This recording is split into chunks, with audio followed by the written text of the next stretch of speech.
স্বাগত ডিবিসি সংবাদে আপনাদের সাথে আছি আমি সুনন্দা রায়চৌধুরী। এবার জানাবো খবরের বিস্তারিত। নতুন প্রধান নির্বাচন কমিশনার সহ বাকি কমিশনাররা শপথ নেবেন দুপুরে। বিগত কয়েক বছরের মতো এবারের কমিশন গঠনকে কেন্দ্র করে রাজনৈতিক বিতর্ক দেখা না গেলেও এর গঠন প্রক্রিয়া নিয়ে কিছু প্রশ্ন রয়েই গেছে, এমনটাই মনে করেন বিশ্লেষকরা। অন্যদিকে নির্বাচন ব্যবস্থা সংস্কার কমিশনের প্রধানের মতে সুষ্ঠু ভোটের পরিবেশ ফিরিয়ে আনতে পারবে নতুন ইসি। বৃহস্পতিবার প্রধান নির্বাচন কমিশনার ও 4 কমিশনারের নিয়োগ সংক্রান্ত প্রজ্ঞাপন জারি করে মন্ত্রিপরিষদ বিভাগ। কমিশন গঠনের মধ্য দিয়ে যাত্রা শুরু হয়েছে নির্বাচনী ট্রেনের। তবে নির্বাচন কমিশন গঠন প্রক্রিয়ায় আগের সরকারের সময়কার মতোই চর্চা দেখা গেছে উল্লেখ করে সমালোচনা করছেন বিশ্লেষকদের কেউ কেউ। এবার যে নির্বাচন কমিশনটা হলো, আমরা তো ইউনিক কিছু পেলাম না। নতুন একটা পরিবেশে যে একটা নতুন ধরনের নির্বাচন কমিশন পাবো সেটা কিন্তু পাইনি। গতানুগতিক 5 জনের মধ্যে 5 জনই হলো আমলা। যারা যারা নির্বাচন কমিশনার হিসেবে নিয়োগ পেয়েছেন তারা ম্যাক্সিমামই আবার অ্যাডমিনিস্ট্রেশন থেকে আসছেন, তো প্রশাসন থেকে আসছেন। তো এখানে আরও ওয়ার্ডের ভিন্নতা থাকতে পারতো, যে বিভিন্ন কমিউনিটি রিপ্রেজেন্টেশন নিয়ে যদি আমরা নির্বাচন কমিশনটা গঠন করতে পারতাম তাহলে হয়তো আরও ভালো কিছু আশা করতে পারতাম। কেউ কেউ মনে করছেন রাজনৈতিক ঐক্যমত থাকলে গঠন প্রক্রিয়া যেমনই হোক ভালো নির্বাচন করা সম্ভব। জনতা ছাড়াও রাজনৈতিক দলগুলো যেন তাদের প্রতি আস্থা খুঁজে পায়, এটা হলো প্রথম কাজ। সুতরাং রাজনৈতিক দলগুলো যদি মনে করে যে না ঠিক আছে নির্বাচন কমিশন ওকে ফাইন তাদের কার্যক্রমের কারণে, তাহলে কিন্তু জনতাও আস্থা খুঁজে পাবে, কারণ রাজনৈতিক দলগুলোর বাইরে তার জনতা নাই। ভোটের অধিকার নিশ্চিত করার পর সরকার পরিচালনায় রাজনৈতিক দলগুলিরও যে ভূমিকা, সেই ভূমিকাটা তো আমরা জানতে চাই। নির্বাচন কমিশন কি তাদের যে ম্যানিফেস্টো সেগুলি কি দেখে নেবেন?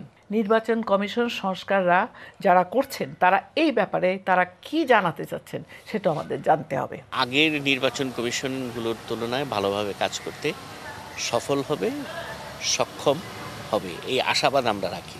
একটা ভালো নির্বাচন করতে হলে যেটা দরকার সেটা হলো পলিটিক্যাল কনসেনসাস। রাজনৈতিক দলগুলো যদি একটা ভালো নির্বাচন চায় তাহলে ভালো নির্বাচন হবে। আর নির্বাচন ব্যবস্থা সংস্কার কমিশনের প্রধান মনে করেন গণতান্ত্রিক ব্যবস্থা ফিরিয়ে আনতে ভূমিকা রাখবে নতুন এই নির্বাচন কমিশন। এই নতুন কমিশন তারা সাহসিকতার সাথে প্রজ্ঞার সাথে কাজ করবেন এবং জনগণের ভোটাধিকার নিশ্চিত করবেন, যার ফলে আমাদের গণতান্ত্রিক ব্যবস্থাটা একটা শক্ত ভিত্তির উপর দাঁড়ায়। এটাই আমার প্রত্যাশা, একই সাথে আমি মনে করি জাতির প্রত্যাশা। নূপুর মাহমুদ, ডিবিসি নিউজ, ঢাকা। সাবেক প্রধান বিচারপতি মোহাম্মদ রুহুল আমিন মারা গেছেন। ভোরে ঢাকার সম্মিলিত সামরিক হাসপাতালে চিকিৎসাধীন অবস্থায় তার মৃত্যু হয়। রুহুল আমিনের বয়স হয়েছিল 83 বছর। তিনি কিছুদিন ধরে বার্ধক্যজনিত নানা শারীরিক অসুস্থতায় ভুগছিলেন। সাবেক এই প্রধান বিচারপতির প্রতি শ্রদ্ধা জানিয়ে আজ সুপ্রিম কোর্টের উভয় বিভাগের বিচারিক কার্যক্রম বন্ধ থাকছে। মঙ্গলবার বাদ জোহর সুপ্রিম কোর্টের মূল ভবনের ইনার কোর্ট ইয়ার্ডের রুহুল আমিনের জানাজা হবে।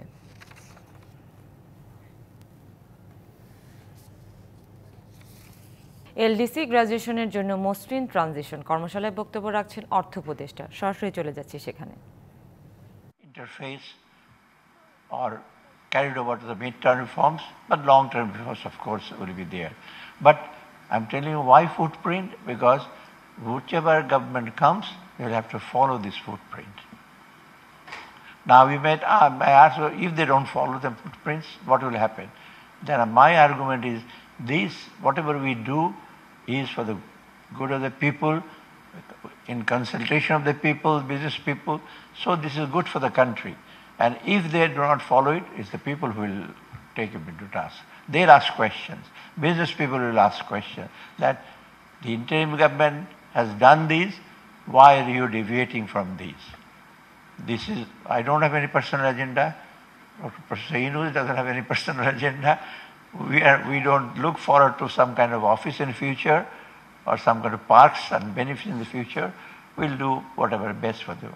And that's for that reason we expect international cooperation. You have raised that international support measures will reduce, but I think the international support will come in a different way. Definitely through trade cooperation, through foreign investment and other things. It need not be TRIPS, it need not be reduced tariff rate and other things. It will be a thing which will be based on competition, productivity, and that's what I urge to the business people. Please try to increase your productivity, because our productivity is a little bit, I wouldn't say that it's the lowest, but it's not very, certainly according to International Productivity Organization, their measurement. And then also try to provide decent work to the people. খ্রিস্টের নতুন বছর বিদায় নিতে মাসখানেক বাকি থাকলে উদযাপিত হলো খাসিয়া সম্প্রদায়ের বর্ষ বিদায় উৎসব। এ উপলক্ষে শনিবার মৌলভীবাজারের কমলগঞ্জে ছিল বর্ণিল আয়োজন। দিনব্যাপী আনন্দে মাতেন খাসিয়ারা, অংশ নেন দেশ বিদেশের পর্যটকরাও। নানা রঙের পোশাক পরে দিনব্যাপী চলে নাচ গান আর আনন্দ উৎসব। গ্রামীণ খেলাধুলা সহ ছিল আয়োজন। এভাবে ১২৫তম বর্ষকে বিদায় দিয়ে নতুন বছরকে বরণ করে নিল খাসিয়ারা। নানা সাজে আর নিজেদের সংস্কৃতিকে ধরে রাখতে প্রতিবছর মৌলভীবাজারের কোমলগঞ্জের মাগুরছড়া মাঠে আয়োজন করা হয় এই উৎসবের। খাসিয়ারা ছাড়াও এতে অংশ নেন দেশি বিদেশি পর্যটকরা। ২৪তমকে বিদায় দিয়ে আজকে ২৫তম বরণ করছি। আজকে এই অনুষ্ঠান হলো সেঙ্কুস্টেম বলা হয় আমাদের খাসিয়া ভাষাতে। এখানে এসে আমি অনেক মানুষজন দেখতে পাচ্ছি, একসাথে ঘোরাঘুরি করছি বন্ধুদের সাথে। সবার চাওয়া হারিয়ে যেতে বসা সংস্কৃতি ধরে রাখতে অব্যাহত থাকুক এমন আয়োজন। খাসিয়া, দেববর্মা, তারপরে বারায়, খালিয়া, উরাও, এই সকল জনগোষ্ঠীর জন্য এই অঞ্চলে কোনো সাংস্কৃতিক চর্চা কেন্দ্র নাই। বর্তমান সরকারকে এই সাংস্কৃতিক চর্চা কেন্দ্রগুলো যাতে এই ক্ষুদ্র জনগোষ্ঠীর জন্য দেওয়া যেতে পারে। নানা সংকটের কারণে বন্ধ হয়ে গিয়েছিল ঐতিহ্যবাহী এই আয়োজন। পরে সরকারি সহযোগিতায় এই উৎসব করতে পারায় খুশি খাসিয়ারা। পান চাষের মন্দার কারণে আমরা এবার উৎসবটা করার পক্ষে ছিলাম না। সরকার শীর্ষ পর্যায়ে আমাদের সঙ্গে যোগাযোগ করেছে এবং এই প্রোগ্রামটা সফলভাবে করার জন্য আমাদেরকে আর্থিক সহযোগিতার আশ্বাস দেওয়ার পরে আমরা আজকে এই অনুষ্ঠানটা করতে পারছি। ব্রিটিশ শাসনামল থেকে ভারতের মেঘালয় রাজ্যে ২৩শে নভেম্বর পালন করা হয় খাসি বর্ষ বিদায়। প্রতি বছর সিলেট বিভাগের প্রায় ৭০টি খাসিয়া পুঞ্জির মানুষ এই উৎসবে মেতে ওঠেন। DBC news desk. তাজরিন ট্র্যাজেডির ১২ বছর আজ। ২০১২ সালের এই দিনে আশুলিয়ার নিশ্চিন্তপুরের কারখানাটিতে ভয়াবহ আগুনে প্রাণ হারান অন্তত ১১৪ শ্রমিক। এতদিনেও শেষ হয়নি বিচার কাজ, পূরণ হয়নি হতাহতদের পুনর্বাসন ও ক্ষতিপূরণের দাবিও। দুঃস্বপ্ন বয়ে বেড়াচ্ছেন ক্ষতিগ্রস্তরা। আমার স্বামী নেই, স্বামী তো মারা গেছে। আমরা দুজনেই পেটে ছিলাম। এখন আমার 2টা মেয়ে আর আমি তো অনেক অসুস্থ। আমি ছোট চার দোকান চালাইয়ে কোনো মধ্যে দিনকাল চলতেছে, কিন্তু আমার পরিস্থিতি অনেক খারাপ। আমি নিজে এখন বর্তমানে অনেক অসুস্থ। ফাতেমা বেগম তাজরিন ফ্যাশনসের ভয়াবহ অগ্নি দুর্ঘটনায় হারিয়েছেন স্বামীকে। নিজে বেঁচে ফিরলেও পুরোপুরি সুস্থ হয়ে উঠতে পারেননি। সংসারের পুরো ভার এখন তার কাঁধে। আমাকে কেউ কোনো সাইড থেকে সহযোগিতা কেউ করে না।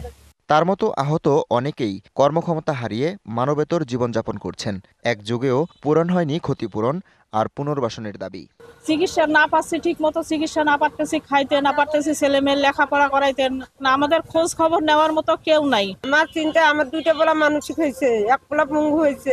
এমন কিছু দেওয়া হোক, আমরা জানি করে মিলি খাইতে পারি, কারো কাছে জানি হাত পাততে না হয়। ২০১২ সালের ২৪শে নভেম্বর ভয়াবহ আগুনে পুড়ে যায় আশুলিয়ার নিশ্চিন্তপুরে তাজরিন ফ্যাশনসের কারখানা। প্রাণ হারান শতাধিক শ্রমিক, আহত হন ২০০-র বেশি।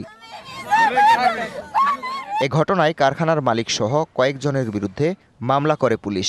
তবে বিচারের দীর্ঘসূত্রতা এবং হতাহতদের পুনর্বাসনে তেমন উদ্যোগ না থাকায় ক্ষুব্ধ শ্রমিক নেতারা। আহত শ্রমিকরা রয়েছে এবং মৃত শ্রমিকদের আত্মীয় স্বজন, পরিবার পরিজন যারা রয়েছে, তাহারা কিন্তু মানবতার সাথে জীবনযাপন করে চলছে।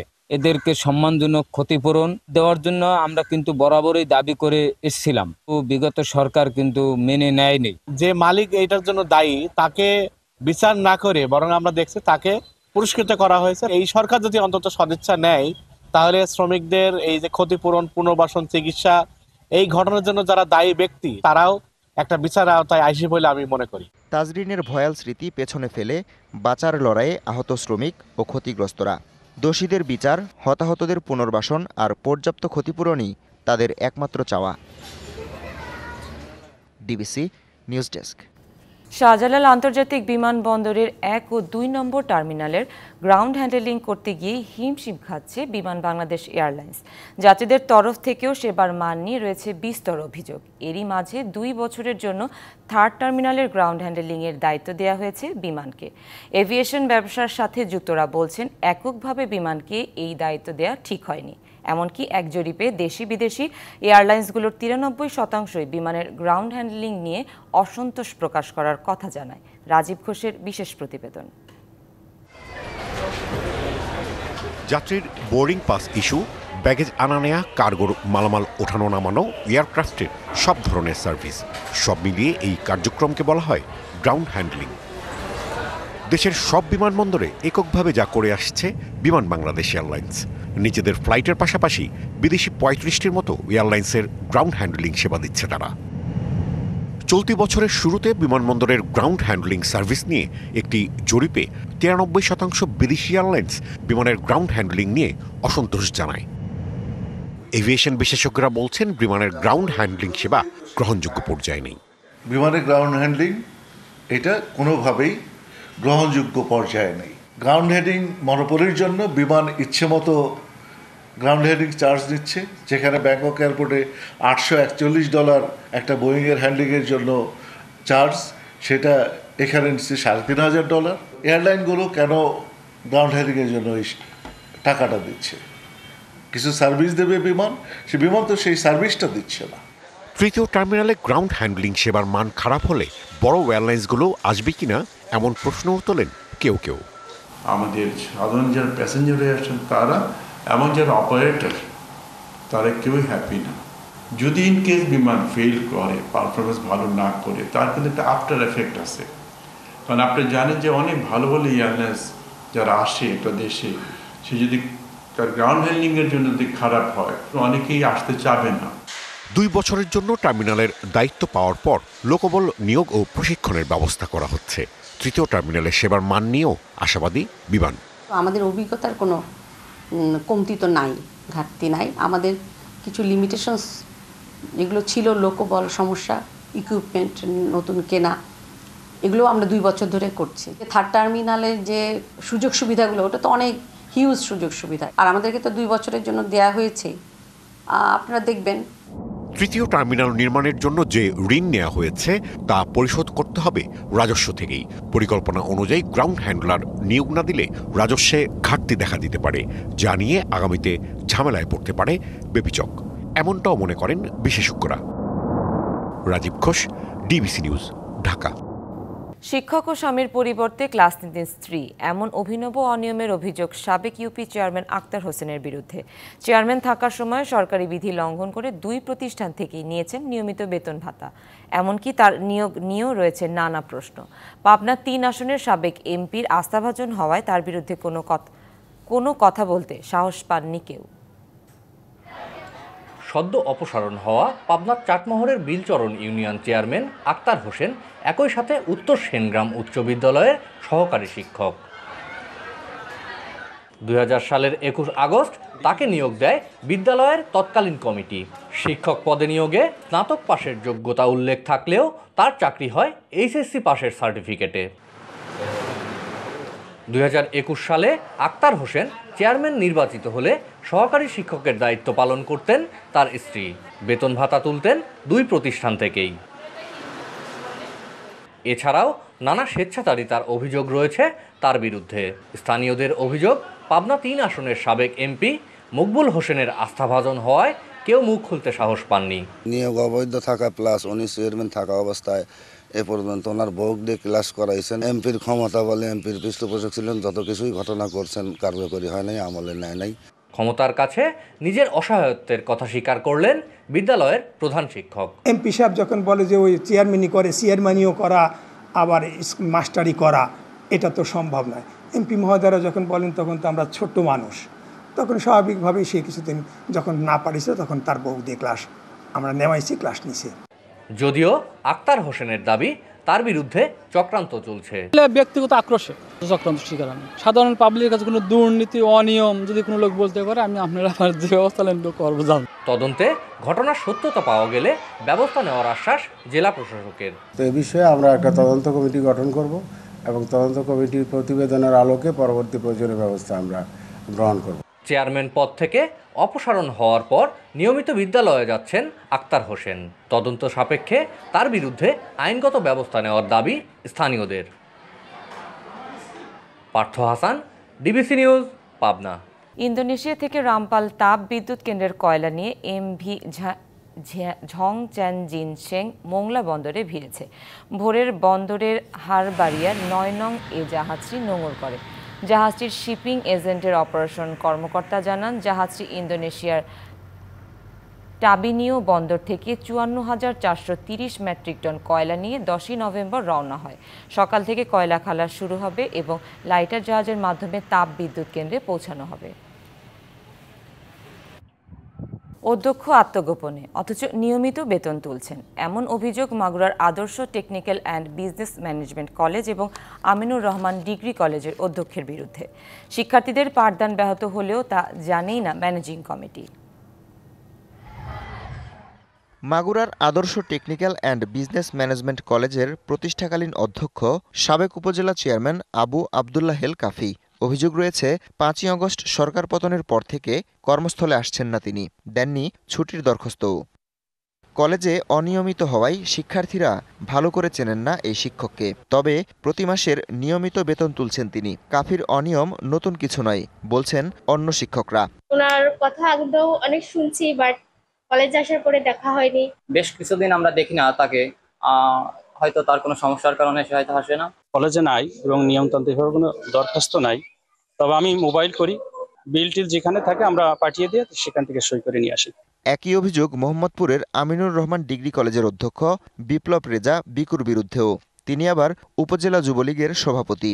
রাজধানীর পল্টন থানায় বিএনপি অফিস ভাঙচুরের মামলায় আসামি হওয়ার পর থেকে আত্মগোপনে তিনি কলেজে আসেন না, স্বাক্ষর খাতায় অলরেডি উঠে যায়। কলেজে এসে তো সে তার যে দায়িত্বটা আছে সেটা সে পালন করতেছে না, তাহলে সে কিভাবে এই বেতন ব্যাপারটা সে পাচ্ছে? কলেজ প্রধানদের অনুপস্থিতিতে ব্যাহত হচ্ছে শিক্ষার পরিবেশ, তবে কিছুই জানে না ম্যানেজিং কমিটি। তিনি যে রেগুলারলি কলেজে উপস্থিত থাকেন না, এই বিষয়ে আমার কাছে লিখিত কেউ অভিযোগ দেয়নি।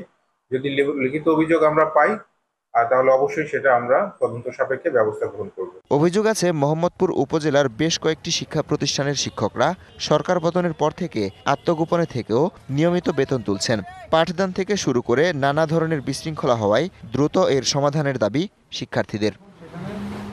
DBC news desk. এখনও অস্থিতিশীল আলুর বাজার। এরই মধ্যে আগাম জাতের আলু নিয়ে দুঃসংবাদ দিলেন বগুড়ার কৃষকরা। গেলবারের চেয়ে অনেক বেশি নেওয়া হচ্ছে আলু বীজের দাম, সাথে সার কীটনাশকের বাড়তি দামে আলুর উৎপাদন খরচ যোগাতে হিমশিম অবস্থা তাদের। এছাড়াও বিএডিসির বীজ এবং সার কেনার ক্ষেত্রেও নাজেহাল হতে হচ্ছে বলে অভিযোগ কৃষকের। বছরের এমন সময়ে নতুন আলুতে বাজার ভরে ওঠে, কিন্তু বগুড়ার এবারের চিত্র ভিন্ন। বৃষ্টির কারণে দিন 15 পিছিয়ে রোপণ করতে হয়েছে আলুর বীজ, তাই এবার দেরিতেই মিলবে নতুন আলু। ভরা মৌসুমের আগে এই আগাম জাতের আলুর দাম ভালো মেলে, তাই কৃষকের কাছে অনেকটাই নির্ভরতার সবজিও এই আলু। কিন্তু এবছর আগাম জাতের আলু চাষে শুরু থেকেই রীতিমতো দুশ্চিন্তায় কৃষক। বিএডিসি থেকেই আলু বীজ সংগ্রহ করতে গিয়ে আগের চেয়ে অনেক বেশি দামে কিনতে হয়েছে বলে অভিযোগ তাদের।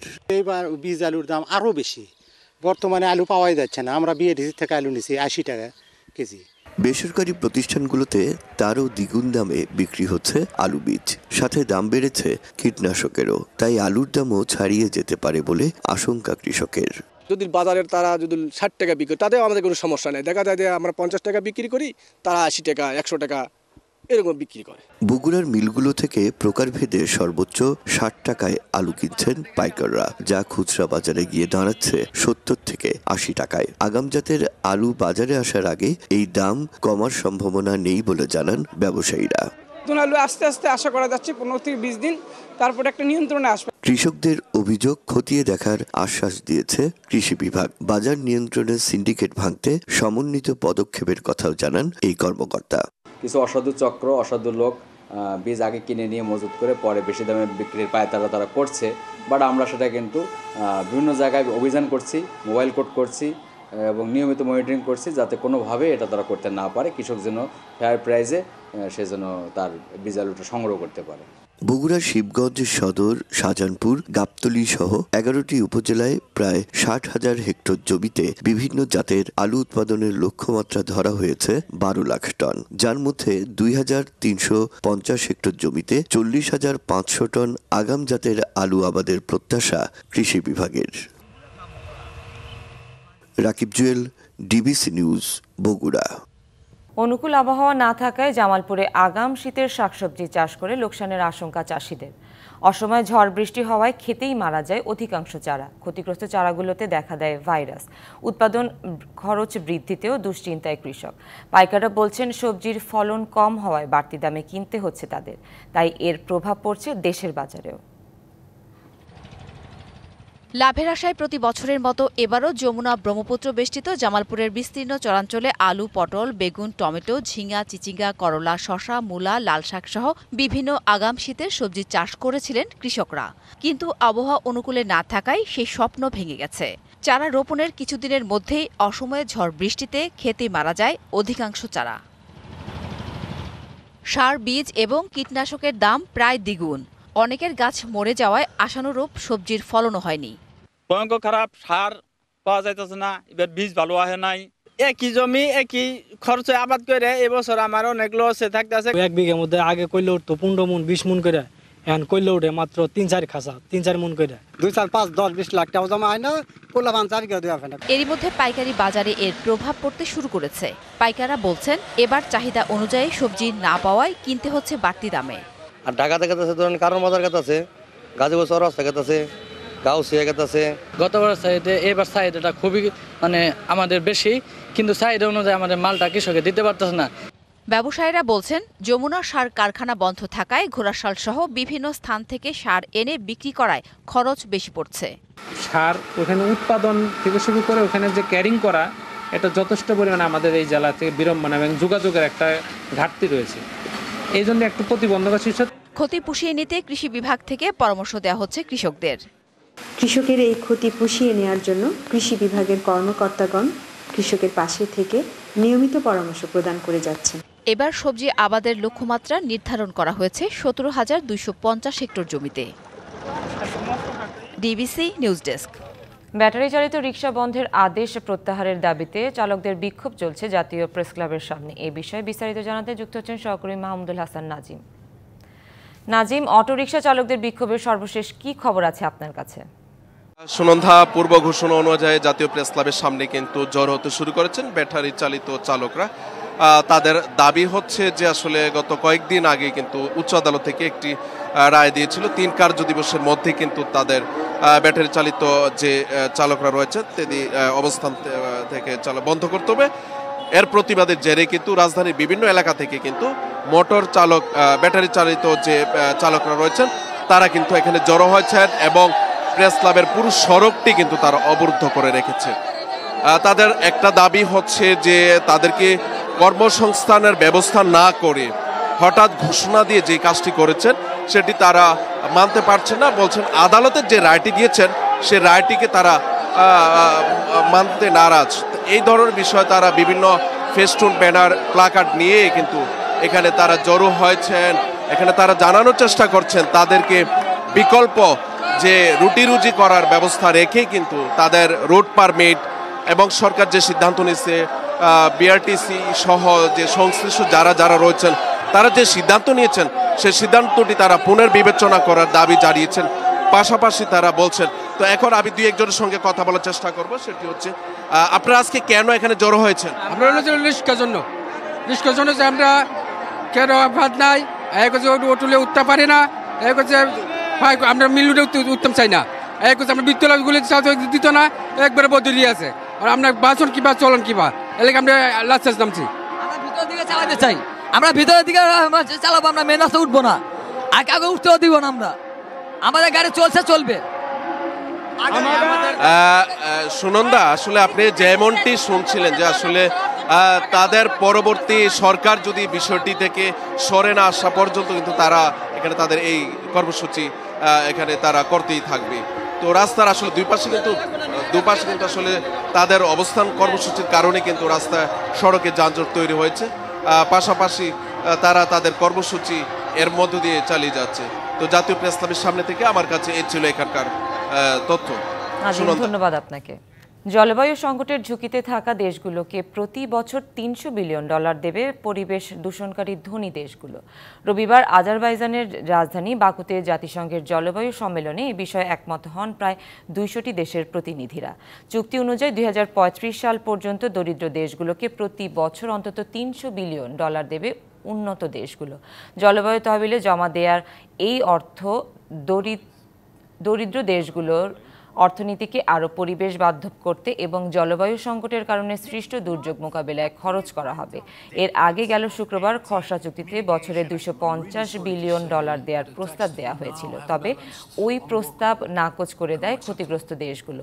বাংলাদেশ সহ উন্নয়নশীল দেশগুলোর দাবি ছিল জলবায়ু পরিবর্তনের ক্ষতি পুষিয়ে নিতে বছরে $1.3 ট্রিলিয়ন দিতে হবে। বর্তমানে এই তহবিলে প্রতি বছর $100 বিলিয়ন দিচ্ছে ধনী দেশগুলো। ডিবিসি সংবাদই ছিল এখনকার মতো। ডিবিসি নিউজের সংবাদগুলো পড়তে ভিজিট করুন dbcnews.tv আর ভিজিট করুন ডিবিসি নিউজের ফেসবুক পেজ এবং ইউটিউব চ্যানেল। সাথেই থাকুন।